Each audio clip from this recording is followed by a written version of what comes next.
Bismillahirrahmanirrahim. Assalamu alaikum. Welcome back to ISP Online Learning Management System. Today is lecture number 11 for the course of Design of Structures. This course is generally for BSc Civil Engineering final year students. I myself, Engineer Dr. Muhammad Aslam, Assistant Professor, Department of Civil Engineering, Institute of Southern Punjab, Multan. Today is lecture number 11 and week number 11. These are your reference text books. In books के अलावा related to the design of structures अगर आपके पास कोई और book available है तो उसको भी आप use कर सकते हैं. So in our today's topic we are again going to continue our topic on the design or analysis of a multi-story building, जिसमें हमने 6-story building choose की थी last class के अंदर. So now we have a summary of the previous lectures.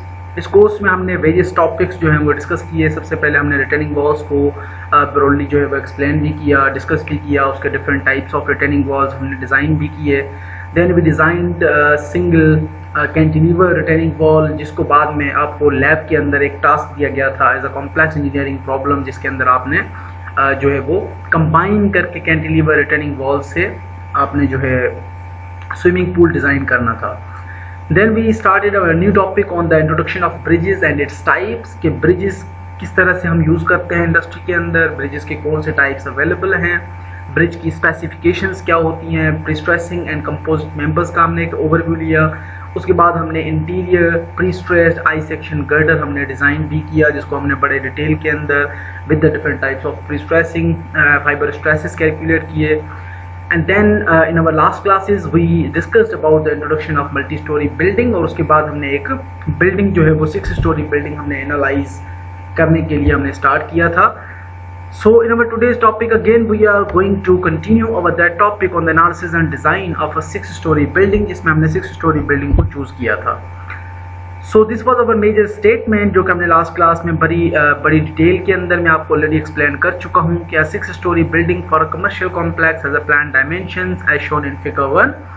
The building is located in seismic zone 3 on a site with the medium soil conditions. Design the building for a seismic loads as per standards and general guidelines. तो हमने एक multi storey building या 6-story building का एक concept use किया था, जो कि कमर्शियल कॉम्प्लेक्स प्लान जिसकी डायमेंशंस और प्लान्स और मेजर स्पेसिफिकेशंस अब लास्ट क्लास में डिस्कस कराए थे. हमारा जो मेन पर्पस था कि आजकल का जो पीरियड है जिसके अंदर तमाम जो चीज़ें हैं वो सॉफ्टवेयर बेस्ड डिज़ाइन होती हैं. कोई भी मल्टी स्टोरी या मल्टी प्रोजेक्ट होता है वो हम based on ETABS software, STAAD Pro या सेप सॉफ्टवेयर या यूजिंग जो है वो सैप 2000 हम उनको डिज़ाइन करते हैं. लेकिन अगर आप मैन्युअली डिज़ाइन करते हैं तो मैन्युअली के अंदर आप किस तरह से लोडिंग्स को लेके चलते हैं, किस तरह से एनालिसिस को स्टार्ट करते हैं, जिस तरह से हमें ये बताया जाता है कि जब हम बिल्डिंग को बनाते हैं तो हम always from the foundation to the top of the structure ले जाते हैं. लेकिन जब हम डिज़ाइन करते हैं तो डिज़ाइनिंग के दौरान जो लोड ट्रांसमिशन है from one member to other member, वो हमेशा हम जो है वो टॉप टू बॉटम साइड की तरफ आ रहे होते हैं. तो उसकी मेजर जो स्पेसिफिकेशंस थी, हमने बिल्डिंग के अंदर क्या चीज़ें चूज़ की थी. वॉल्स हमने 230 मिलीमीटर के रखे थे, प्लास्टर हमारा 12 मिलीमीटर का था, स्टैंडर्ड स्ट्रक्चरल एलिमेंट्स जिसके अंदर कंक्रीट हमने कौन सा यूज़ किया. हायर ग्रेड हमने जो है वो लोअर मेंबर के लिए जब प्लिंथ लेवल से जो नीचे थे ग्राउंड फ्लोर के अंदर थे उनके लिए हमने M30 ग्रेड का कंक्रीट इस्तेमाल किया था. और जो अपर एलिमेंट्स हैं टॉप फ्लोर या फ्लोर लेवल्स के जो एलिमेंट्स हैं उनके अंदर हमने 25 ग्रेड का कंक्रीट यूज़ किया. उसके बाद हमारे पास जो तमाम एलिमेंट्स और कंपोनेंट्स हैं वो हम डिस्कस कराए थे कि हम जो है किस तरह से तमाम मेंबर्स को लेके चल रहे हैं. In the case of rectangular, in the case of line section हम मूवमेंट्स को डिस्ट्रीब्यूट किस तरह से करेंगे, ये तमाम चीज़ें मैं आपको ऑलरेडी लास्ट लेक्चर के अंदर हम एक्सप्लेन कराए. जस्ट मैं आपको ओवरव्यू लेके आज हम मजीद उससे आगे लेके चलते हैं. So seismic loads will be considered acting in the horizontal direction along either of the two principal directions and not along the vertical direction, since it's not considered to be significant. कि हम इसी building के ऊपर जो है वो last में and में जो हमारा पार्ट होगा first analysis of the gravity loading हम कंसीडर करेंगे. सेकेंड फेज के अंदर जो है वो analysis for the seismic design भी होगा. उसके अंदर हम जो सीस्मिक के लोड्स हैं उनको मेजरली हम अप्लाई करते हैं in the lateral direction, horizontal direction, क्योंकि वर्टिकल के अंदर इसका एक मेजर या इम्पैक्ट कोई स्ट्रक्चर के ऊपर नहीं होता. इस वजह से हम वर्टिकल डायरेक्शन के अंदर कोई भी सीस्मिक के इंटेंसिटीज या प्रेशर्स को कंसीडर नहीं करते. All dimensions mentioned in this design basically are in millimeters, और जो आपके अदरवाइज जो है वो आपको स्पेसिफाई करा दिया जाएगा कि अगर हमने डायमेंशन या कोई और डायमेंशन यूनिट वगैरह चूज किया है तो उसको हम डिस्कस कर लेंगे। So this was our major plan, जिसके अंदर हमने एक 6 स्टोरी बिल्डिंग थी, उसके हमने 9 पैनल्स चूज किए थे टोटल, जिसके अंदर आप देख सकते हैं मैं आपको ऑलरेडी बता चुका हूँ कि ये आपके जो डॉटेड लाइंस हैं ये आपके फ्लोर बीम्स को मेंशन करवा रहे हैं, जिसको हम सेकेंडरी बीम्स भी कहते हैं। जो आउटर और जो इंदर जो बोल्डर मेंबर्स नजर आ रहे हैं, ये बोल्डर मेंबर्स आपके मेन बीम्स हैं। स्ट्रक्चर जो है वो अंदर के जो पार्टीशन वॉल्स हैं वो हमने प्रोवाइड नहीं किए, उसके अंदर कोई भी ब्रिक मैसनरी वगैरह नहीं है, लेकिन आउटर जो बॉक्स है वो आपका कंप्लीटली कवर्ड है with the brick masonry also with the plastered material. उसके बाद हमारे पास ईच पैनल जो है टोटल 9 पैनल थे, हर पैनल जो है वो 7.5 मीटर उसकी लेंथ एंड विड्थ या दोनों डायरेक्शंस के अंदर लेंथ है।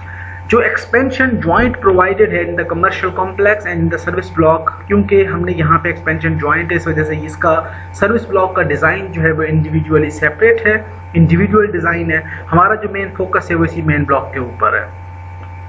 उसके बाद हमने तमाम एलिमेंट्स के अंदर, ये हमारे पास ओवरऑल एक क्रॉस सेक्शन है, पार्ट ए सेक्शन, जो कि हमने बिल्डिंग को यहाँ से इस ए डायरेक्शन के ऊपर कट किया है, तो हमारा जो ओवरऑल हाइट्स हैं वो नज़र आ रही हैं। ओवरऑल जो बीम के डायमेंशंस हैं इन द फ्लोर लेवल्स वो हमारे पास 300 बाय 600 मिलीमीटर्स के हैं, वही बीम आपके जो है वो प्लिंथ लेवल के अंदर भी हैं।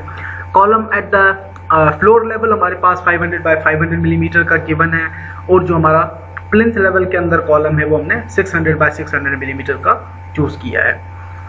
अब जब आप एक मल्टी स्टोरी बिल्डिंग को with the help of software design करते हैं तो आपको तमाम जो एलिमेंट्स हैं, उनकी जो लोडिंग्स हैं, सेल्फ वेट्स हैं, उनके ऊपर जो भी स्पेसिफाई लोड आप अप्लाई कर रहे हो, तो सॉफ्टवेयर को हम कमांड देते हैं, वो इटसेल्फ उनकी वैल्यूज़ को कैलकुलेट करके लोडिंग्स के अंदर ऐड कर देता है। लेकिन हमारे पास जब हम मैनुअल को चीज़ें लेके चलते हैं, अगर हम हर स्पेसिफाइड कंपोनेंट को फोकस करने पे आए तो हमारा जो डिज़ाइन है वो बहुत ज़्यादा लेंथी हो जाता है और हमें बहुत ज़्यादा एक टाइम चाहिए जिसके अंदर हम तमाम चीज़ों को कवर अप कर सकें। तो यहाँ पे हमने जो है वो मोटी मोटी चीज़ें उठाई हैं जिससे हम तमाम चीज़ों को एक मेजर पर्सपेक्टिव, एक मेजर आइडिया ले सकें, ताकि हम while analysing any type of structure हमने मेजरली किन चीज़ों को फोकस करना है। उसके बाद हमें different types of datas given थे।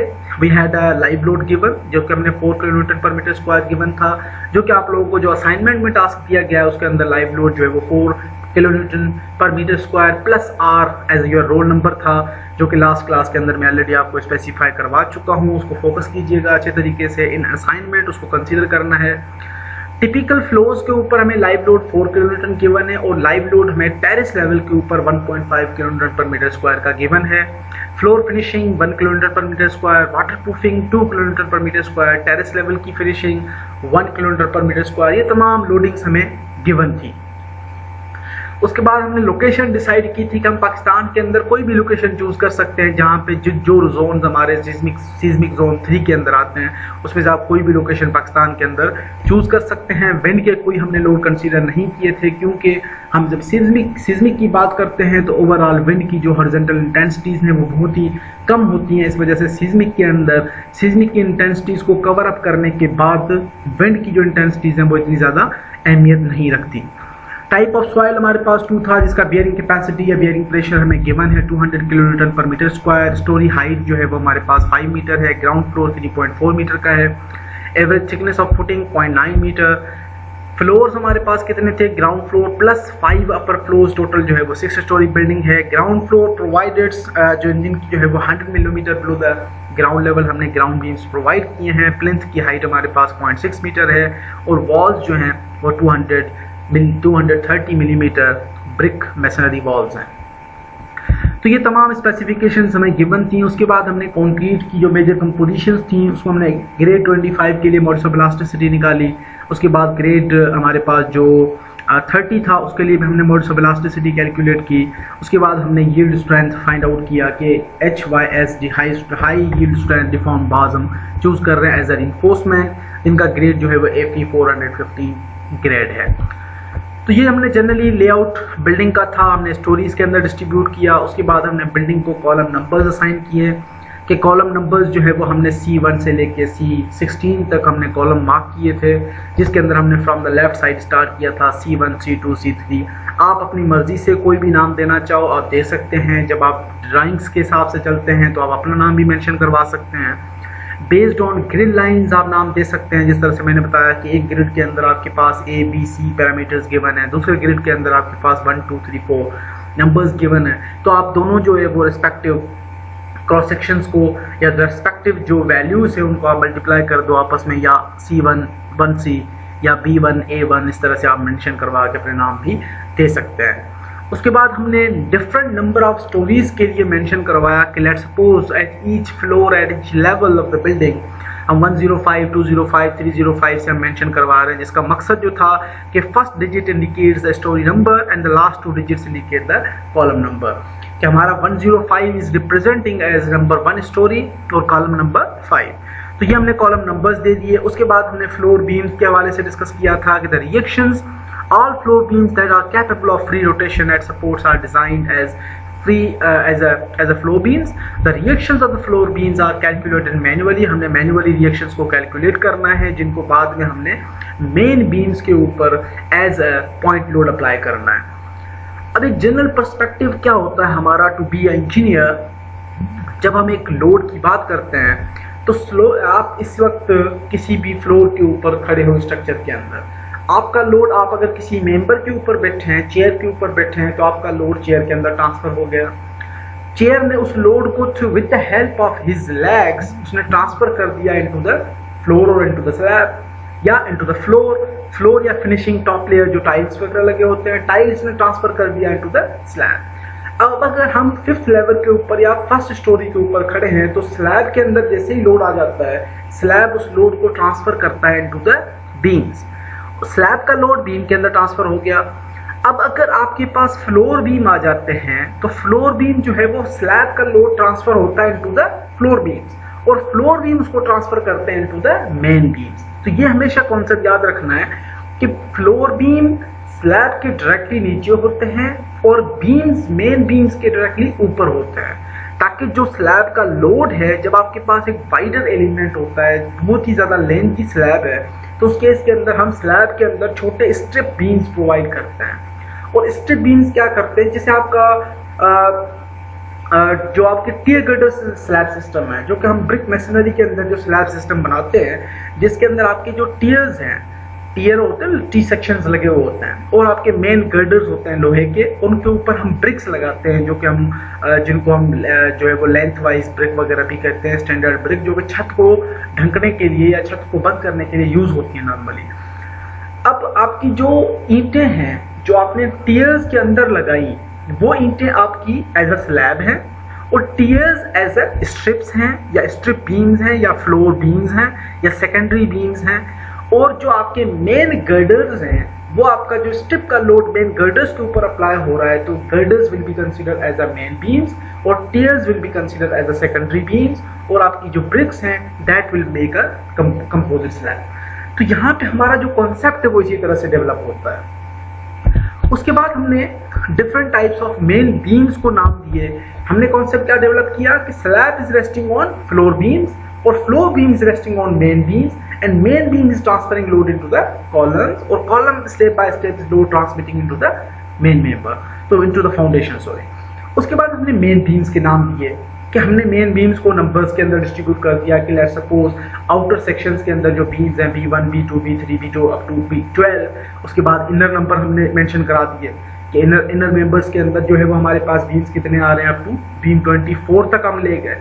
तो ये हमारे पास, उसके बाद हमने ईच लेवल के अंदर हमने बीम्स बता दिए, नंबर बता दिए कि 1005 12005 3005। First number basically is again representing the number of story और जो रेस्ट नंबर्स हैं वो आपके क्या नंबर बता रहे हैं, 3 डिजिट्स जो है वो बता रहे हैं आपके overall the main type of और मेन जो कॉलम है या जो जिसकी बीम की बात हो रही है। तो ये हमारे पास एक कंपोजिट स्ट्रक्चर था। इस कंपोजिट स्ट्रक्चर के अंदर हमने ये हमारे पास एक कम्युलेटिव ड्राइंग आ गई 7.5 मीटर 7.5 मीटर का ईच पैनल है। जब मैं पैनल की बात करता हूं तो कंप्लीट एक पैनल की बात होगी 7.5 मीटर बाय 7.5 मीटर।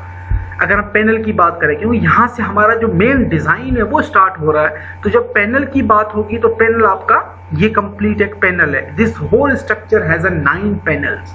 ये 1 2 3 4 5 6 7 8 9 टोटल पैनल्स हैं। इस पैनल के अंदर हर पैनल जो है वो डिस्ट्रीब्यूटेड है 3 स्ट्रिप्स के अंदर। ये आपकी जब सेकेंडरी बीम्स आ गए तो ये पूरा कंप्लीट पैनल जो है वो 3 स्ट्रिप्स के अंदर डिस्ट्रीब्यूट हो गया। ये आपके तीनों स्ट्रिप्स नजर आ गए। I hope you got it. उसके बाद हम चलते हैं, ये हमारे पास एक कंप्लीट प्लान था या क्रॉस सेक्शन है जो कि हमारे पास ओवरऑल हाइट्स बता रहा है। अगर आपको यहाँ से हाइट्स कंफ्यूज कर रही हैं तो हम ऑलरेडी गिवन डेटा के अंदर डिस्कस कराएं कि ईच फ्लोर जो है वो हमारा 5 मीटर का है, जो ग्राउंड फ्लोर है वो 4.1 मीटर का है। उसके बाद जो है वो हमारा बिलो द फाउंडेशन जो है वो अराउंड ओवरऑल थिकनेस जो है वो 0.9 मीटर की है। तो ये हम ऑलरेडी चीजें डिस्कस कराएं। Now we are coming back to the idea कि now after that we will going to calculate the gravity loading। अब ओवरऑल हम मेन प्लान में से बाहर निकल आए कि जो हमारे पास स्पेसिफिक डेटा था वो हमने डेटा हमारे पास आ चुका है। अब कैलकुलेट करते हैं various types of loadings.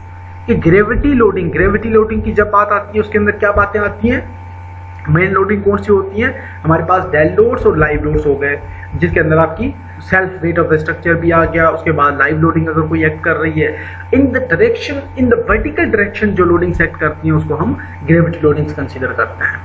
So unit load calculations. अब यूनिट लोड कैलकुलेशंस के अंदर हमने अज्यूम किया डिफरेंट साइजेस या बेस्ड ऑन ह्यूज एक्सपीरियंस, या हमें क्वेश्चन के अंदर गिवन डेटा के अंदर गिवन था कि हमारा जो कॉलम है वो कितने साइज का है। तो अब assume sizes of the beams and column sections, या हमें डेटा के अंदर जो गिवन था कि कॉलम जो हमारा अपर फ्लोर्स के अंदर है वो 500 बाय 500 मिलीमीटर का सेक्शन था at the typical floors. Now area is equals to 500 by 500 millimetres था, उसको हमने मीटर में कन्वर्ट किया। 0.5 metre into 0.5 metre, we got area is equals to 0.25 metre square. और हम अगर इसका मूवमेंट ऑफ इनर्शिया कैलकुलेट करें तो हमारा सेक्शन मॉडुलस या मूवमेंट ऑफ इनर्शिया या मॉडुलस ऑफ इनर्शिया जो है वो हमारा क्या हो जाता है, BD3/12। अब B हमारे पास जो है वो 0.5 है, T हमारे पास क्योंकि स्क्वायर है बिल्कुल जो कॉलम है हमारा, स्क्वायर के अंदर BD3/12 all dimensions are same, तो वन डायमेंशन B है, अदर डायमेंशन जो है वो D हो गया। तो BD3/12 हमारे पास मूवमेंट ऑफ इनर्शिया आ गया 0.00528 मीटर पावर 4। तो ये हमारा कॉलम था 500 बाय 500 का। अब जो बिलो ग्राउंड लेवल कॉलम की डायमेंशन थे वो 600 बाय 600 मिलीमीटर के थे। हमने जब उसके अंदर एरिया को कैलकुलेट किया, एरिया हमारे पास 0.36 मीटर स्क्वायर आ गया। Again movement of inertia is equals to BD3/12। BD3/12 यानी कि 6 मीटर या 0.6 मीटर हमारे पास एक डायमेंशन हो गया B का, और 0.6 मीटर हमारा हो गया D3 divided by 12, we got 0.0108 metre power 4। So main beams, अब हमारे पास मेन बीम के जो डायमेंशंस हैं, अगर मैं यहाँ से आपको दोबारा ड्राइंग पे ले जाऊँ तो इस ड्राइंग के अंदर आप देख सकते हैं कि यहाँ पे हमारे पास मेन बीम के डायमेंशंस गिवन हैं। मेन बीम 300 बाय 600 का, मेन बीम यहाँ पे भी 300 बाय 600 का। टिपिकल फ्लोर्स के अंदर कॉलम के डायमेंशन कितने थे, 500 बाय 500। यहाँ पे बिलो ग्राउंड लेवल हमारे पास कितना है, 600 बाय 600। तो यहाँ पे हमने ऑलरेडी कॉलम को ऑलरेडी डिस्कस करा है। Typical floors 500 at below ground level 600 का, मेन बीम 300 बाय 600 का, और ग्राउंड बीम्स हमारे पास कितना था, ग्राउंड बीम्स हमारे पास 300 बाय 600 का है। तो यहाँ पे हमारे पास मेन बीम आ गया 300 by 600 millimetre at all floors. अब एरिया कैलकुलेट करो, 0.3 into 0.6 0.18 millimetre square. Movement of inertia BD3/12, ये हमारे पास B है, ये हमारे पास D है। B 0.3.6 cube divide by 12, we got 0.0054 metre power 4। Ground beams 300 by 600 millimetre का, again same values. Area movement of inertia BD3/12, we got 0.0054 metre power 4। इसी तरह से जब हम सेकेंडरी बीम्स की बात करते हैं, जो अंदर स्ट्रिप्स लगी हुई हैं सेकेंडरी बीम्स की, तो सेकेंडरी बीम्स को हमने अज्यूम किया कि हमारे पास जो सेकेंडरी बीम्स के डायमेंशंस हैं वो 200 बाय 500 मिलीमीटर हैं। यहाँ पे हमने मेन बीम्स या जो ग्राउंड बीम्स है उसमें से हमने 100 mm जो है वो रिड्यूस कर दिया। तो मेन बीम, सेकेंडरी बीम हमारे पास क्या है, सेकेंडरी स्ट्रिप या फ्लोर बीम्स हमारे पास क्या है, 200 बाय 500 मिलीमीटर का, ये भी हमने अज्यूम किया। उसके बाद आते हैं सेल्फ वेट्स कैलकुलेट करते हैं मेंबर के। अब कंक्रीट की जो डेंसिटी वो क्या होती है, इन kilo newton per metre cube. हमारे पास कंक्रीट की डेंसिटी कितनी होती है, 25 kilo newton per metre cube. अगर हम इन केजी पर मीटर क्यूब की बात करें तो डेंसिटी ऑफ कंक्रीट कितनी होती है, 2400 किलोग्राम पर मीटर क्यूब। अगर हम डेंसिटी ऑफ कंक्रीट बात करें पाउंड पर फीट क्यूब के अंदर, तो हमारे पास डेंसिटी कितनी होती है 150। तो ये हमारे पास डेंसिटीज की डिफरेंट वैल्यूज हैं। सेल्फ वेट बेसिकली क्या होता है, वॉल्यूम या area of the section multiply by self weight of the जो है वो मटेरियल, आप उसमें से जो है वो एक यूनिट वेट या उसका अपना सेल्फ वेट कैलकुलेट कर सकते हैं। तो हमारे पास कॉलम के लिए क्या था, कॉलम का सेल्फ वेट किस तरह से आ गया, एक कॉलम हमारे पास 500 बाय 500 मिलीमीटर का था, 0.5 हमारे पास एरिया आ गया, मल्टीप्लाई बाय कॉलम कंक्रीट का बना हुआ होता है 25 into the density of concrete, हमारे पास मेंबर का सेल्फ वेट कितना आ गया 6.3 किलो न्यूटन पर मीटर। ये हमारे पास कॉलम का वेट आ गया। इसी तरह से कॉलम दूसरी कैटेगरी कौन सी थी, 600 बाय 600 मिलीमीटर की थी, हमने 0.6 इंटू 0.6 कंसिडर किया, into 25 is the density of concrete, हमारे पास टोटल वेट कितना आ गया, self weight 9 kilo newton per metre. उसके बाद मेन बीम 300 बाय 600, एरिया आ गया 0.3 into 0.6, density of concrete 25, we got 4.5 kilo newton per metre. उसी तरह से ground beam again 300 by 600, density 25, we got 4.5 kilo newton per metre. उसके बाद secondary beam, secondary ribs हमने क्या अज्यूम किए 200 बाय 500 मिलीमीटर के, 0.2 into 0.5 multiply by density of concrete, we got 2.5 kilo newton per metre. अब आते हैं स्लैब्स के ऊपर। अगर ऊपर कहीं आप डिस्कस करो या डिज़ाइन चेक करो गिवन डिटेल के अंदर, तो स्लैब की थिकनेस जो है वो हमें 100 मिलीमीटर की गिवन थी।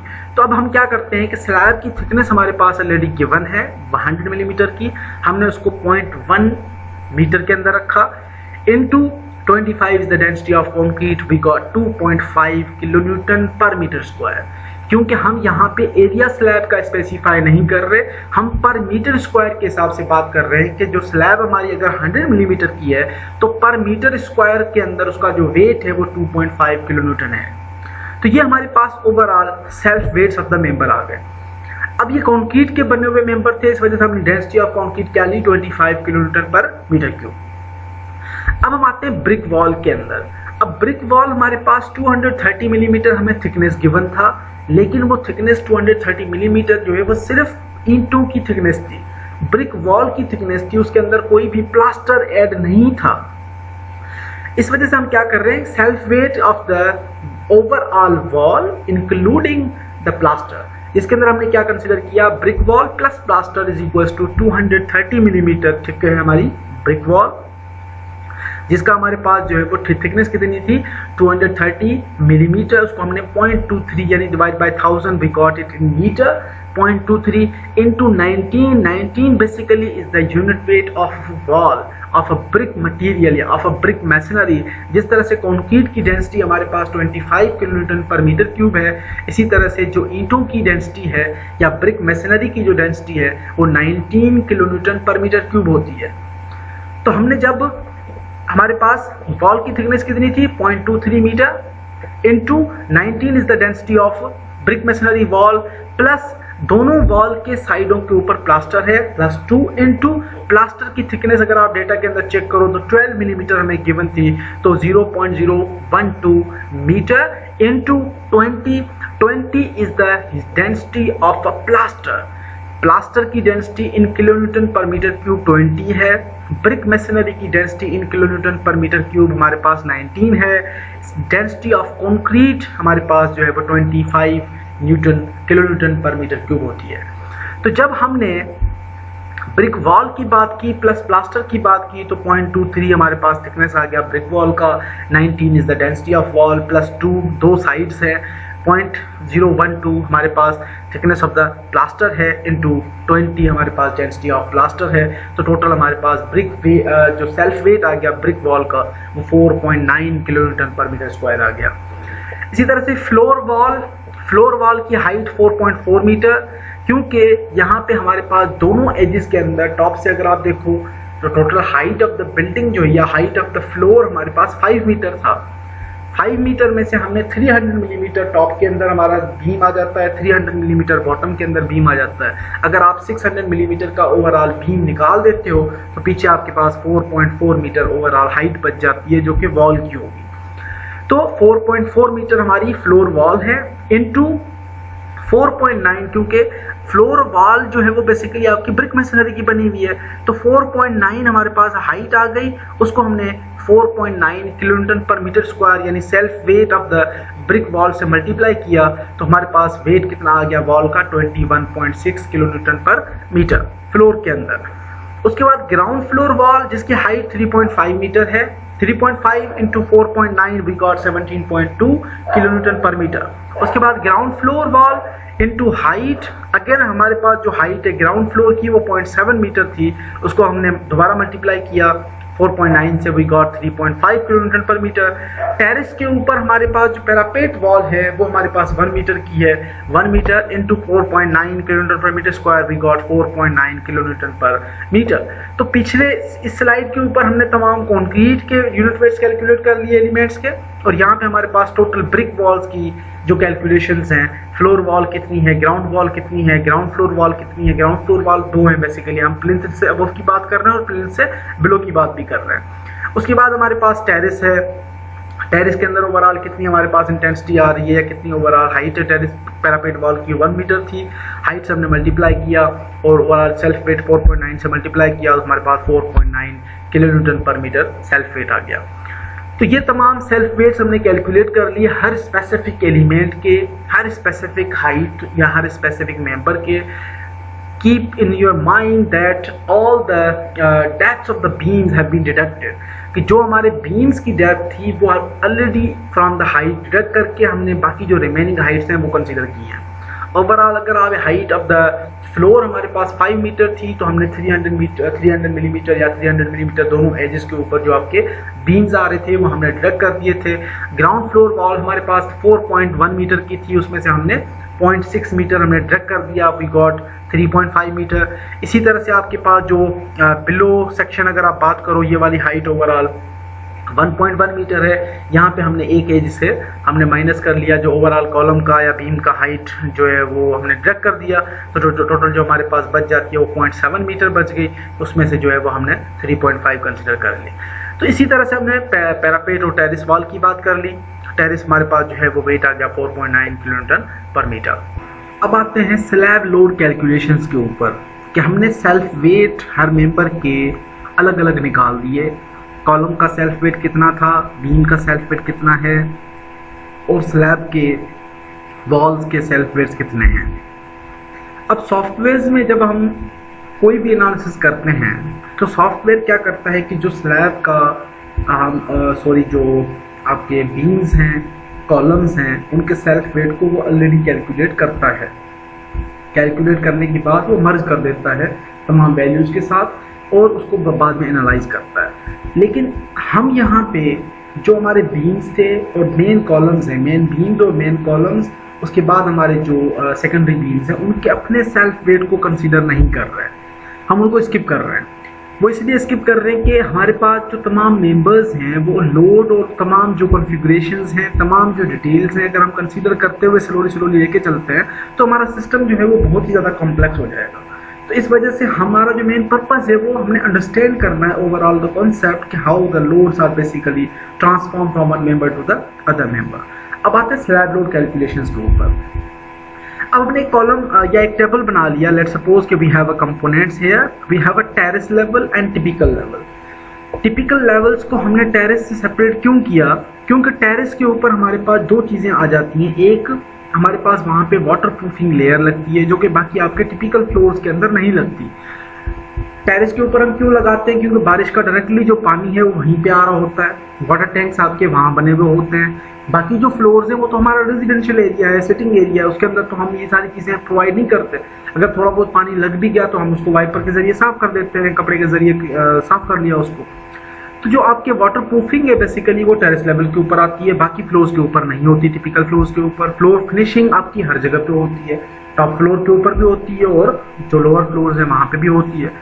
इसी तरह से हमारा लाइव लोड जो है वो भी डिफरेंट हो जाता है। टिपिकल फ्लोर्स के अंदर आपका बाकी जो यूटेंसिल्स हैं, जो चीज़ें हैं, फैसिलिटेटिंग मटेरियल्स हैं, तो वो आप रखते हैं, जैसे फ्रिज लगा दिया, एसी लगा दिया, उसके बाद आपने जो है वो अलमारीज वगैरह बना दी, उसके बाद टीवी लगा दिया, कोई भी चीज़ आप जो भी डाइनिंग टेबल लगा दिया, तो वो हर फ्लोर के अंदर आपकी तमाम फैसिलिटीज़ आ जाती हैं, लेकिन छत के ऊपर नहीं होती।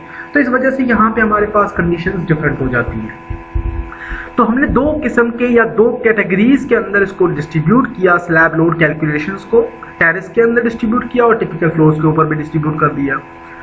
अब टेरेस के अंदर हमारे पास overall self weight of the slab कितना आया? Self weight of the slab हमारे पास 2.5 किलोन्यूटन पर मीटर स्क्वायर था। हमने यहाँ पे self weight of the slab 100 millimetre thick थी। उसका टेरेस के अंदर भी स्लैब का डेड वेट कितना है? 2.5 किलोन्यूटन, और टिपिकल के ऊपर भी हमारा डेड वेट कितना है? 2.5 किलोन्यूटन पर मीटर स्क्वायर। यहाँ पे हमारे पास कोई इसके साथ लाइव लोड नहीं आ रहा, इस वजह से हमने यहाँ पे 0 रखा लाइव लोड को, और यहाँ पे भी हमने टिपिकल फ्लोर्स के अंदर भी 0 रखा। तो यहाँ पे dead load plus live load था, हमने कैटेगरी कंसीडर इसी तरह से करते हुए आ रहे हैं। उसके बाद आते हैं वाटर प्रूफिंग के ऊपर। वाटर प्रूफिंग हमारी कहाँ पे यूज होती है? टेरेस के ऊपर। तो यहाँ पे वाटर प्रूफिंग का डेल लोड आपको क्वेश्चन के अंदर डिटेल के अंदर गिवन था कि वाटर प्रूफिंग की जो लोड है बेसिकली वो कितना आ रहा था हमारे पास सेल्फ वेट डेटा के अंदर 2 किलोन्यूटन पर मीटर स्क्वायर। तो वाटर प्रूफिंग हमने यहाँ पे 2 किलोन्यूटन पर मीटर स्क्वायर हमने प्रोवाइड कर दिया, जो कि हमारा अगेन आ रहा है डेल लोड की कैटेगरी के अंदर in terrace level, at terrace level. Live load यहाँ पे वाटर प्रूफिंग के अंदर कोई भी नहीं है, हमने इसको 0 कंसिडर किया। टिपिकल फ्लोर्स के ऊपर डेल लोड भी 0 है, लाइव लोड भी 0 है, क्योंकि water proofing only top surface के ऊपर अप्लाई होता है। इसी तरह से फ्लोर फिनिश आपका टॉप सरफेस के ऊपर भी अप्लाई होता है और टिपिकल फ्लोर्स के ऊपर भी अप्लाई होता है। तो यहाँ पे इसका जो लोड हमें गिवन है डेटा के अंदर वो हमारे पास 1 किलोन्यूटन पर मीटर स्क्वायर था डेल लोड में। लाइव लोड इसके साथ कोई भी नहीं है फ्लोर फिनिशिंग का, वो हमने दोनों तरफ 0 रखा। और फ्लोर फिनिशिंग आपकी टेरेस लेवल के ऊपर भी 1 है और टिपिकल फ्लोर्स के ऊपर भी 1 है। इसी तरह से हम आते हैं लाइव लोड के ऊपर। अब लाइव लोड आपको दोनों कैटेगरीज के अंदर अलग स्पेसिफाइड है डेटा के अंदर कि live load at typical floors we have 4 kilometre per metre square and live load on terrace level we have 1.5 kilometre per metre square. तो यहाँ पे हमने दोनों कैटेगरीज के अंदर रख दिया कि लाइव लोड टेरेस के ऊपर कितना था? 1.5 kilometre per metre square. Del load नहीं है, 0 हो गया। डेल लोड हम ऑलरेडी कंसिडर कर रहे हैं, डेल लोड 0 हो गया। लाइव लोड हमारा कितना था? 1.5, और टिपिकल फ्लोर्स के ऊपर 4 किलोमीटर पर मीटर स्क्वायर। तो टोटल जब हमने सम किया dead load plus dead load plus dead load plus 0, हमारे पास 5.5 किलोमीटर पर मीटर स्क्वायर आ गया, प्लस लाइव लोड 0 1.5। तो टोटल इक्वेशन हमारे पास क्या टेरेस के ऊपर जनरेट हुई? 5.5 plus 1.5। 5.5 is the dead load and 1.5 is the live load kilometre per metre square. और टिपिकल फ्लोर्स के ऊपर हमारे पास जनरेट हुआ 2.5 प्लस 1 3.5 0.004। तो 3.5 plus 4 kilometre per metre square. अब जब हम टेरेस के ऊपर तमाम एलिमेंट्स के अंदर जब हम लोड्स को कैलकुलेट करेंगे तो टेरेस के ही लोड को कंसीडर करते चलेंगे 5.5 प्लस 1.5 को, और जब हम टिपिकल फ्लोर्स को एनालाइज करेंगे तो हमारा लोड जो है वो 3.5 plus 4 kilometre per metre square consider होगा। अब आते हैं एक पैनल के अंदर। जैसे मैंने बात की स्टार्ट में कि जब हम एक पैनल की बात करेंगे तो हमारी एक पैनल की ही बात होगी कि हमने स्टार्ट में क्या कहा था, टोटल पैनल्स हमारे पास 9 थे, हमने एक पैनल चूज कर लिया जिसकी ओवरऑल लेंथ कितनी थी? 7.5 मीटर, और जो स्ट्रिप या सेकेंडरी बीम्स हैं वो हमारे इक्वल डिस्टेंस के ऊपर आ रहे हैं एट 1/3 डिस्टेंस के ऊपर, जिसको हमने जब से 7.5 को डिस्ट्रीब्यूट किया इनटू 3 तो हमारे पास 2 स्ट्रिप्स अप्लाई हो रही हैं। तो ईच जो स्ट्रिप डेवलप हुई वो 2.5 मीटर 2.5 मीटर एंड 2.5 मीटर की। अब स्ट्रिप की क्यों बात कर रहे हैं, चलते हैं दोबारा उसी ड्राइंग के ऊपर। अब ये हमारे पास टोटल कितने पैनल हैं? एक पैनल, दूसरा पैनल, तीसरा, चौथा, पांचवा, छठा, सातवां, आठवां और 9 पैनल थे टोटल। हम एक पैनल की बात कर रहे हैं। अब इस एक पैनल के अंदर टोटल स्लैब का लोड हमारे पास आ चुका है। टोटल स्लैब का लोड कितना उस पैनल के अंदर या कितना पर मीटर स्क्वायर के हिसाब से जनरेट हो रहा है और डिस्ट्रीब्यूट हो रहा है। अब जब हम स्ट्रिप के अंदर डिस्ट्रीब्यूट क्यों करते हैं? क्योंकि अगर मैं बीम 1 की बात करता हूँ, बीम 1 की बात करते हैं, तो जब आपको मैंने क्लास के अंदर भी हमने ऑलरेडी आपको ज़्यादा डिटेल के अंदर एक्सप्लेन किया है कि कोई भी आपके एक स्लैब है कंप्लीट, उसके अंदर 3 गर्डर्स हैं। अगर मैं आपसे पूछूं कि भाई कौन सा गर्डर जो है वो ज़्यादा लोड कैरी कर रहा है, तो आप कहते हैं कि भाई ये जो कॉर्नर वाला बीम है इसके ऊपर सिर्फ एक साइड से लोड अप्लाई हो रहा है, जो सेंट्रल वाला बीम है वो दोनों साइडों से लोड कैरी कर रहा है, इस वजह से मैक्सिमम लोड जो है वो सेंट्रल बीम के ऊपर है। इसी तरह से जब हम बात करते हैं कि ये फॉर एग्जांपल B1 था, तो ये B1 यहाँ से इस स्लैब के पोर्शन को लोड को कैरी कर रहा है, इस स्लैब के पोर्शन के लोड को कैरी कर रहा है। अब यहाँ पे जो ये स्ट्रिप है, ये इस स्लैब को यहाँ से डिस्ट्रीब्यूट करेंगे तो ये लोड भी कैरी करेगा और ये लोड भी इस स्ट्रिप के ऊपर चला जाएगा। इसी तरह से अगर मैं इस सेक्शन के अंदर बात करूं तो यहाँ पे स्लैब का जो लोड है वो इस बीम के अंदर तो डायरेक्टली नहीं आ रहा, स्लैब का लोड ट्रांसफर हो रहा है इन 2 स्ट्रिप्स के अंदर, और ये दोनों स्ट्रिप्स जो हैं वो लोड को इस मेन बीम के ऊपर लेके आ रहे हैं। एग्जैक्टली इसी वजह से हमने क्या कंसीडर किया कि हमने 3 डिफरेंट स्ट्रिप्स के अंदर एक पैनल को डिस्ट्रीब्यूट कर दिया। पैनल हमारा 7.5 मीटर का था और स्ट्रिप हमारे पास क्या डेवलप हुई, 2.5 मीटर की 3 स्ट्रिप्स डेवलप हो गई। इसमें से हमने एक स्ट्रिप चूज कर ली 2.5 मीटर। अब हम टोटली बात करेंगे इस 2.5 मीटर स्ट्रिप के हवाले से। Try to understand this point, is a very very important point है कि हमने जो स्ट्रिप, एक पैनल था, पैनल को हमने 3 स्ट्रिप्स के अंदर डिस्ट्रीब्यूट किया। अब हम एक स्ट्रिप चूज कर रहे हैं उसमें से जिसकी थिकनेस ओवरऑल 2.5 मीटर उसकी विड्थ है। अब जब मैं इसको कैलकुलेट करता हूँ, मैं बात कहाँ पे कर रहा हूँ, beam and frame loading calculation, कि हम ओवरऑल जब सेल्फ वेट्स आ गए, स्लैब की लोडिंग कैलकुलेशंस आ गई, अब उन स्लैब की लोडिंग कैलकुलेशंस को फ्रेम के अंदर डिस्ट्रीब्यूट कर रहे हैं कि जो स्लैब का लोड है वो कितना मेन बीम्स के ऊपर आ रहा है, कितना आपका सेकेंडरी बीम्स के ऊपर आ रहा है। इसी तरह से आप ट्रांसफर करते हुए आओगे लोड्स को नीचे ग्राउंड फ्लोर तक या नीचे जो है वो फाउंडेशन लेवल तक। तो हम बात कर रहे हैं टेरेस लेवल के ऊपर। अब यहाँ पे सबसे पहले हमने ऊपर छत वाला जो लोड है, छत के ऊपर जो लोडिंग्स आ रही थी उनको हमने डिस्ट्रीब्यूट करना है तमाम मेन बीम्स के ऊपर लोड को। उसके बाद हम नीचे आएंगे टिपिकल फ्लोर्स के ऊपर। अब फ्लोर बीम्स के अंदर हमारे पास टेरेस लेवल के ऊपर हमारे पास क्या था, फ्लोर बीम्स था।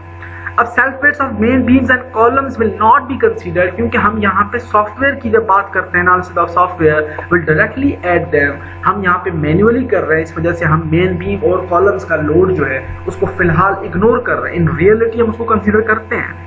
रियलिटी तो हम सारा डिजाइन आजकल सॉफ्टवेयर की बेस पे होता है। तो यहाँ पे कोई वो टिपिकल अगर यहाँ पे जो है वो कोई ऐसा कॉम्प्लेक्स सिनेरियो नहीं है। अगर आप करना चाहो तो कर सकते हो, क्योंकि स्लैब का लोड तो आ चुका है।